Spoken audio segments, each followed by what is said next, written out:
Hello friend, कैसे हो आप सब। आज के इस वीडियो में बात करेंगे हम नेक्स्ट सब्जेक्ट के सिलेबस के बारे में, जो हमारा क्या रहेगा, construction management, accounts and entrepreneurship development. ठीक है, तो इसमें हमारा रहेगा डिटेल कंटेंट्स थियरी। इसमें हमारा पहला पार्ट है कंस्ट्रक्शन मैनेजमेंट। इसमें रहेगा पहला चैप्टर रहेगा इंट्रोडक्शन। इसमें पढ़ने को क्या मिलेगा, सिग्निफिकेंस ऑफ कंस्ट्रक्शन मैनेजमेंट।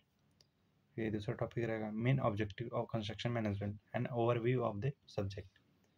फिर रहेगा function of construction management, planning, organising, staffing, directing, controlling, and coordinating.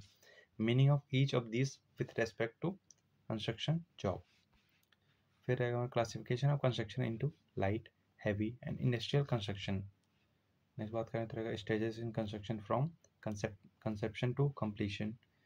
The construction team, owner, engineer, architect, and contractors, their function and interrelationship. फिर रहेगा resources for construction industry. Chapter number 2 की बात कर रहे हैं, हमारा क्या रहेगा, कंस्ट्रक्शन प्लानिंग। ठीक है, मतलब कंस्ट्रक्शन जो प्लानिंग उसको कैसे करेंगे। इसमें पहला पार्ट है 2.1 importance of construction planning, stages of construction planning, pre tender stage, contract and e tendering, different types of contracts, penalties and arbitration. Arbitration मतलब कि अगर कॉन्ट्रैक्टर के बीच में अगर यार कोई क्या बोलते हैं कि लड़ाई वगैरह हो जाए, डिस्प्यूट्स हो जाए, ठीक है, या फिर कॉन्ट्रैक्टर और ओनर के बीच में डिस्प्यूट हो जाए, उसको क्या बोलते हैं, आर्बिट्रेशन बोलते हैं। ठीक है, और उन दोनों के बीच में जो उन दोनों का बीच का जो मैटर है उसको जो सुलझा देता है, ठीक है, उसको क्या बोलते हैं, आर्बिट्रेटर बोलते हैं। और आर्बिट्रेटर होता है, ठीक है, जो सुलझाता है उसको क्या मिलते हैं, फाइनल में कुछ मिलता है, उसको क्या बोलते हैं, अवार्ड बोलते हैं। ठीक है, फिर है हमारा scheduling construction works by bar charts. इस तरह का definition of activity, identification of activities through preparation, या फिर दो, ठीक है, preparation of bar chart for simple construction work, preparation of schedules for labours, materials, machinery and finances for small work. ठीक, फिर इसमें रहेगा हमारा लिमिटेशन ऑफ बार चार्ट्स। फिर नेक्स्ट टॉपिक बात करेंगे शेड्यूलिंग बाय नेटवर्क टेक्निक्स। इसमें रहेगा introduction to network techniques, part and CPM। ठीक है, ये थोड़ा सा टॉपिक है, ये कुछ एसिस्टेड जी एग्जाम में ये पूछा जाता है, ये सब्जेक्ट होता है, सब्जेक्ट के नाम से पढ़ोगे आप, CPM पार्ट, उसमें ये रहेगा। ठीक है, differences between part and CPM terminology. ठीक, फिर रहेगा चैप्टर नंबर 3 ऑर्गेनाइजेशन। इसमें रहेगा types of organisation, line and staff, functional and their characteristics. फिर रहेगा साइट ऑर्गेनाइजेशन। इसमें रहेगा और क्या, principle of storing and stacking material at sites, मतलब कोई मटेरियल उसको हम कैसे स्टोर करेंगे, ठीक है, और कैसे मतलब कि उसको लाइन से एक साथ वो कलेक्ट करेंगे। ठीक है, वो होता है। इस फिर लोकेशन ऑफ इक्विपमेंट, फिर रहेगा preparation of actual job layout for building, फिर रहेगा ऑर्गेनाइजिंग लेबर एट साइट, फिर रहेगा कंस्ट्रक्शन लेबर। इसमें रहेगा condition for construction workers in India, wages paid to workers, important provision of the following acts. इसमें रहेगा labour welfare fund act 1936 as amended, मतलब कि इसका अमेंडमेंट हुआ है, अमेंडमेंट में संशोधन होता है। ठीक है, फिर एक payment of wages act 1936 as amended, इसका भी संशोधन हो चुका था। ठीक है, minimum wages act 1948 as amended. ठीक, acts relating to labour safety, ये भी चीज़ें हैं। चैप्टर नंबर 6 बात है तो इसमें रहेगा हमारा कंट्रोल ऑफ प्रोग्रेस। इसमें रहेगा method of recording progress, analysis of progress, taking corrective actions, keeping head office informed. फिर रहेगा हमारा cost time optimisation for simple jobs, direct and indirect cost, variation with time, cost optimisation.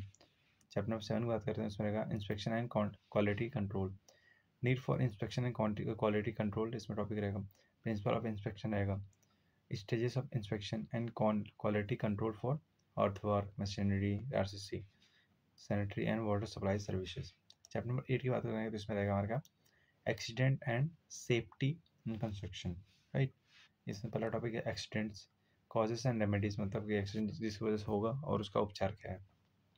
Remedies मतलब उपचार होता है।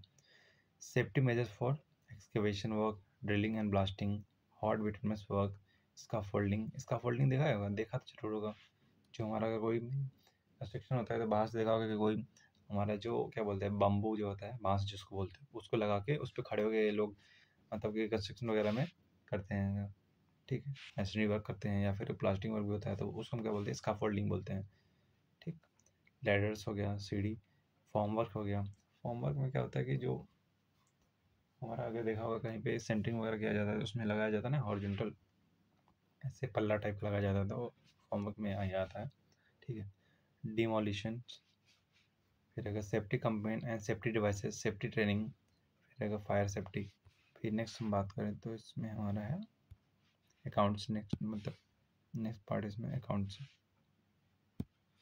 Accounts इसमें रहेगा हमारा चैप्टर 9 के नाम से पब्लिक वर्क अकाउंट्स। इसमें हमारा क्या रहेगा sorry, introduction, technical sanction, allotment of funds, reappropriation of funds, bill.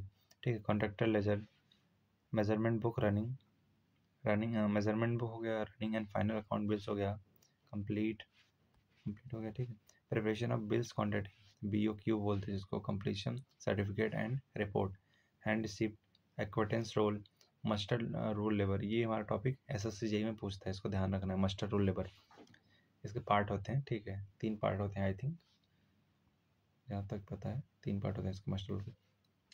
Casual labour roll, duties and responsibility of different cadres, budget stores, returns, account of stock, miscellaneous PW, advantages TNP, verification, survey report, road metal material charge direct to the work, account में क्या रहेगा, expenditure and revenue head, remittance and deposit head, definition of cash, precaution in custody of the cash book, impressed account, temporary advance, treasury challan, preparation of final bills, student must learn to prepare account register। मतलब कि आपको इसमें सीखना पड़ेगा क्या, student must compulsory learn to prepare accounts register, filling of PWD accounts forms.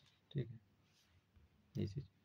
फिर है हमारा chapter number 10 entrepreneurship, definition and concept. ठीक है, इसका डेफिनेशन और कंसेप्ट जानोगे आप। रोल एंड सिग्निफिकेंस का क्या रोल है और सिग्निफिकेंस क्या इंपॉर्टेंस है।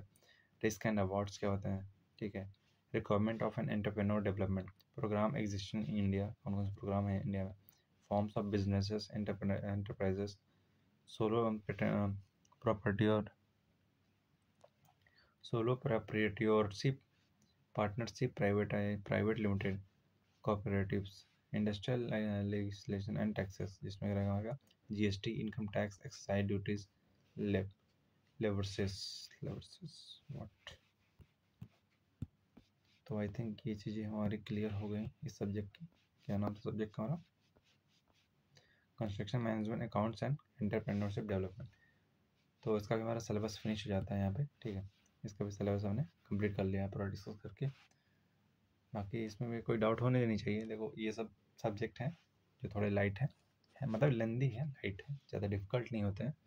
मेन में सब्जेक्ट मैंने बता ही दिया था कौन कौन सा सब्जेक्ट हमें पढ़ना है पर्टिकुलर। देखो अगर यार डिप्लोमा कर रहे हो तो या तो प्लेसमेंट तुम्हारा टारगेट हुआ, या तो फिर हो सकता है कि बीटेक टारगेट हो गया, या फिर हो सकता है SSC JEE टारगेट, या फिर कोई स्टेट JEE टारगेट हो। तो आप पहले से अपना डिसाइड करके चलो कि आपको करना क्या है। अगर आगे जाके बीटेक करना है तो भी पढ़ना पड़ेगा ये चीज़ें। अगर यहाँ पर पढ़ लोगे तो बीटेक में थोड़ा कम पढ़ना पड़ेगा। ठीक, अगर बीटेक करोगे फिर वहाँ से गेट टारगेट बनाओगे। ठीक है, राइट।